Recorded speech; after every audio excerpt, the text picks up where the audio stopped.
भगवान दाईदायक लालानवा दूजे तानवा मरी हैन्या भगवान दाईदायक लालानवा दूजे तानवा मरी हैन्या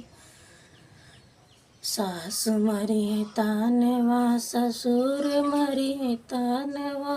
सासू मरी है तानवा ससुर मरी है तानवा जे करे हाथवा से नुर्धनवा नौ तानवा मरी है भगवान दाईदायक लालानवा दूजे तानवा मरी है न जेठ मरी है तानवा जेठान मरी है तानवा जे करे हाथवा से नुर्धनवा नौ तानवा मरी है न